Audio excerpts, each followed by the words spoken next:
Good morning বন্ধুরা, তোমরা কেমন আছো? আশা করি খুব ভালো আছো। আমিও খুব ভালো আছি। প্রতিদিনকার মতো আজকে তোমাদের কাছে রেসিপি নিয়ে হাজির হলাম। আজকে আমি বানাবো কুমড়ো পাতার চপ। কুমড়ো পাতার চপ কীভাবে, অনেক রকমভাবে অনেক জিনিস দিয়ে চপ বানিয়ে খেয়েছো, কিন্তু আজকে আমি কুমড়ো পাতা দিয়ে একদম নতুনভাবে, আগে খেয়েছো কিনা আমি জানি না, কে কে খেয়েছো সেটা অতি অবশ্যই কমেন্ট করে জানাবে। আর যারা খাওনি তারাও অতি অবশ্যই কমেন্ট করে জানাবে। চলো বন্ধুরা, একদম ইউনিক কুমড়ো পাতা দিয়ে আমি চপ বানাবো। কী কী উপকরণ লাগছে, কীভাবে বানাচ্ছি, সমস্ত সব কিছু তোমাদের সাথে শেয়ার করে দেবো। তার জন্য কুমড়ো পাতা দেখো আমি আগে থেকে ভাপিয়ে নিয়েছি যাতে একটু নরম হয়। দেখো একদম নরম হয়ে গেছে, খসখসে ভাবটা চলে গেছে, ভাপিয়ে নিয়েছি। এখানে ছোলার ডাল আমি ভিজিয়ে রেখেছিলাম, তাই ছোলার ডালটা ভিজিয়ে নিয়েছি। এখানে কতগুলো কোয়া রসুন, একটা লঙ্কা, একটু সামান্য আদা দিয়ে দিয়েছি। এখানে নিয়ে নিয়েছি চিনেবাদাম আমি ভেজে নিয়েছি, আর কাঁচা লঙ্কা, এখানে সর্ষে পোস্ত আর আদা আর রসুন, আর নিয়ে নিয়েছি বেসন। এবার প্রথমে আমি এগুলোকে সমস্ত উপকরণগুলোকে আমি পেস্ট করে নিয়ে আসবো। প্রথমে বাদাম আর সর্ষে পোস্ত একসাথে পেস্ট করে নেব, আর ডালটা আলাদা পেস্ট করব।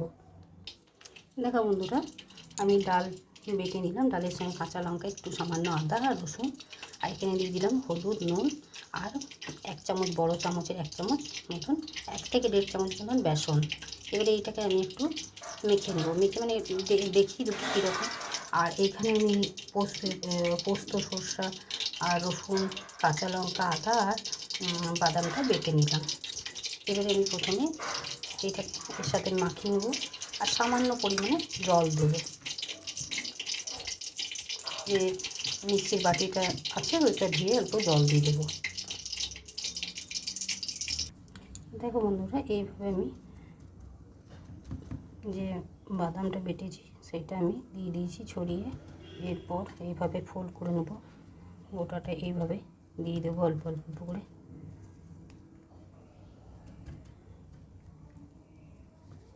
দারুণ লাগবে গরম গরম ভাতে।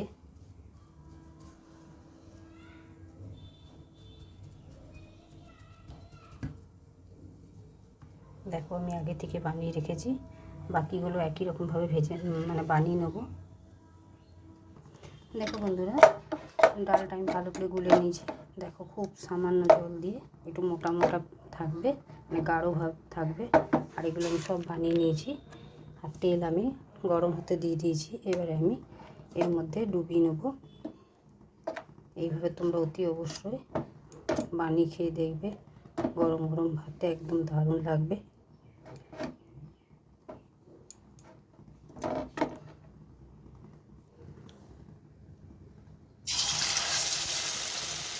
এইভাবে আমি একে একে সবগুলোই ভেজে নেব। আর আমি একটু সামান্য পরিমাণে চিনি দিয়েছি।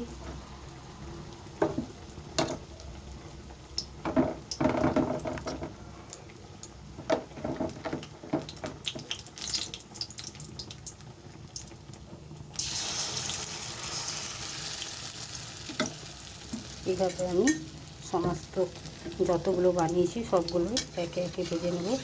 দেখো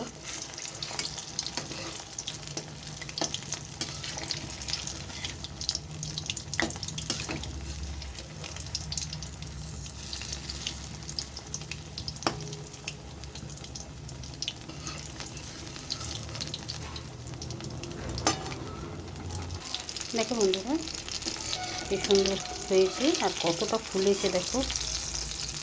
আর খেতেও যতটা সুন্দর লাগবে, দেখতেও ততটা সুন্দর লাগছে। আর ভেতর থেকে একদম নরম, আর ওপর থেকে মুচমুচে হবে। দেখো এইভাবে তোমরা অতি অবশ্যই একবার হলেও বাড়িতে বানিয়ে খেয়ে দেখবে। এরপর আমি বাকিগুলো একই রকমভাবে ভেজে নিয়ে তারপর তোমাদের কাছে ফিরে আসবো।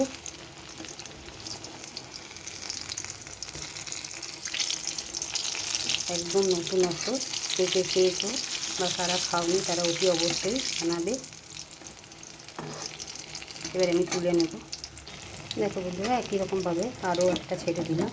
আবার দেখো ওই একই রকমভাবে আমি চামচে তুলছি, তোমরা হাতে করেও করতে পারো।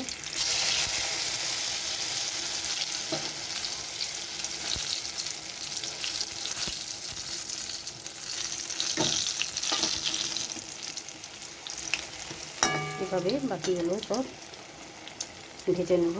তারপর তোমাদের কাছে ফিরে আসছি। দেখো বন্ধুরা, কুমড়ো পাতার চপের রেসিপিটা আমার তৈরি হয়ে গেল। তোমাদের কেমন লাগলো অতি অবশ্যই জানাবে। ভালো লাগলে লাইক শেয়ার এবং চ্যানেলটিকে সাবস্ক্রাইব করে দিয়ে আমার পাশে থাকবে। আজকের মতো এতটুকুই। কালকে আবার অন্য কোনো রেসিপি নিয়ে হাজির হবো। সুস্থ থেকো, ভালো থেকো, তোমরা আমার বন্ধু হয়ে পাশে থেকো।